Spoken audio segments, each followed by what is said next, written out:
और आपको बताएं वफाकी बजट का आज पेश किया जाएगा। आइंदा माली साल के वफाकी बजट के अहम खदोखाल सामने आए हैं। बजट का मजमूई हजम 18,000 अरब रुपए होगा।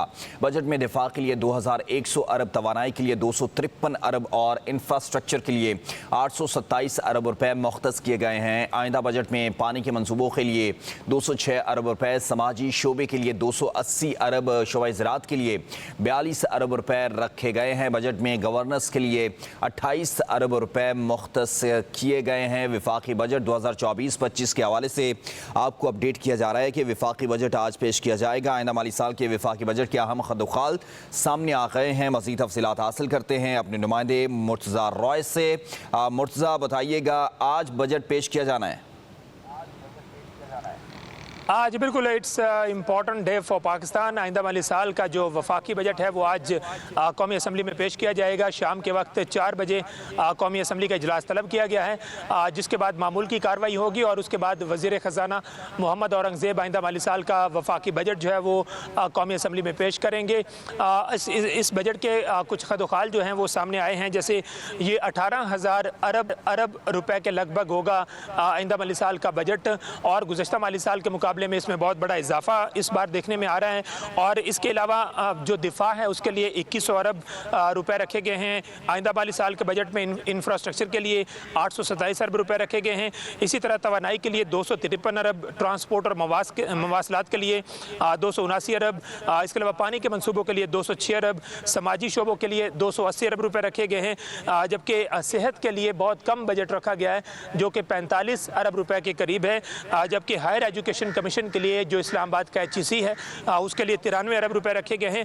और आइंदा माली साल SDGs के लिए 75 अरब रुपए रखे गए हैं। और शोबा ज़राअत के लिए भी उसको भी बहुत कम इंपॉर्टेंस दी गई है और 45 अरब रुपए रखे गए हैं। इसी तरह गवर्नेंस के लिए 28 अरब रुपए, साइंस और IT के लिए 89 अरब रुपए, KPK में इंजमाम शुदा जो अजला हैं जैसे फाटा और पाटा हैं उनके लिए भी पैसे इसमें रखे गए हैं और वो 64 अरब रुपए हैं।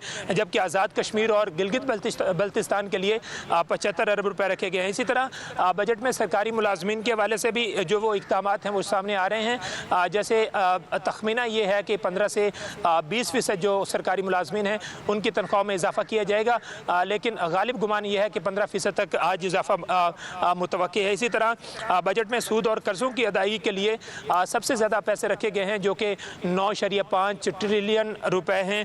इसी तरह टैक्स रेवन्यू 12,900 अरब रुपए मुकर्रर किए जाने का इम्कान है, जबकि नॉन टैक्स जो रेवेन्यू है उसका तखमीना 2100 अरब रुपए लगाया गया है।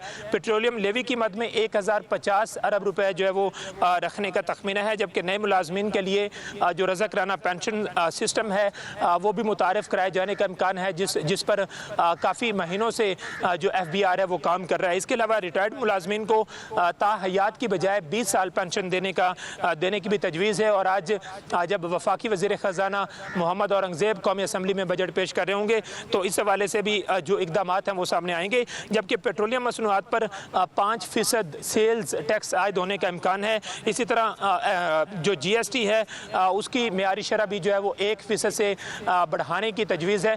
तो कल जब वज़ीर ख़जाना इक़्तिसादी सर्वे पेश कर रहे थे तो उनसे हमने पूछा भी था थोड़े से खदोखाल, तो उन्होंने कहा कि मज़ीद आपको इंतज़ार करना पड़ेगा और कल बजट स्पीच जो है वो सुननी पड़ेगी। तो आज उनकी बजट स्पीच में ये सारी चीज़ें सामने आएंगी। तो 18,000 अरब रुपए के लगभग ये बजट है जो आज पेश किया जाएगा। और बजट कॉपी भी आज हमारे सामने आएगी और उसके ज़रिए से भी पता चल सकेगा कि आइंदा माली साल के बजट में कौन कौन सी चीज़ें सस्ती हो रही हैं और कौन कौन सी चीज़ें महंगी हो रही हैं। तो ये बहुत बड़ा बजट आइंदा माली साल का तैयार किया गया है जो कि आज कौमी असम्बली में पेश होने जा रहा है। जी अच्छा मुर्तज़ा, ये भी कहिएगा कि गालिब इम्कान क्या है कि नए कौन से टैक्सेस लगाए जाएंगे, इस हवाले से कोई तफसीलात हैं?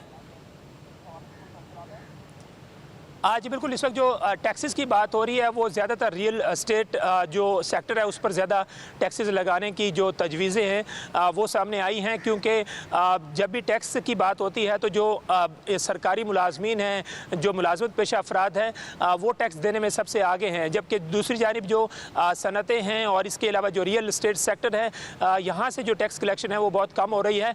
तो जो इस वक्त तजावीज़ सामने आई हैं कि रियल एस्टेट सेक्टर्स के अंदर जैसे हाउसिंग जो सोसाइटीज़ हैं उन पर टैक्सेस बढ़ाए जाएँ, इसी तरह प्लॉट्स पर जो है वो टैक्स बढ़ाए जाएँ। इसके अलावा जो सनतें हैं, वैसे तो जो आइंदा वाली साल का बजट होगा उसमें सनतों के हवाले से बहुत ज़्यादा इक़दाम सामने आएंगे, क्योंकि रवाम वाली साल में जो सबसे ज़्यादा किरदार अदा किया वो एग्रीकल्चर सेक्टर ने अदा किया। मईशत को स्ट्रॉन्ग करने में भी एग्रीकल्चर सेक्टर ने किरदार अदा किया। हालांकि पाकिस्तान के अंदर जो लार्ज स्केल जो मैन्युफैक्चरिंग सेक्टर है उसकी जो प्रोडक्शन थी वो बहुत कम थी और उसने एक्सपोर्ट्स में भी ज़्यादा रोल प्ले नहीं किया और मईशत के अंदर भी ज़्यादा रोल प्ले नहीं किया। तो इक़दाम ये किए जा रहे हैं कि जो रियल एस्टेट सेक्टर है और इसके अलावा जो मैन्युफैक्चरिंग सेक्टर है और सनती सेक्टर है उस पर ज़्यादा से ज़्यादा जो है वो टैक्सेस बढ़ाए जाएंगे।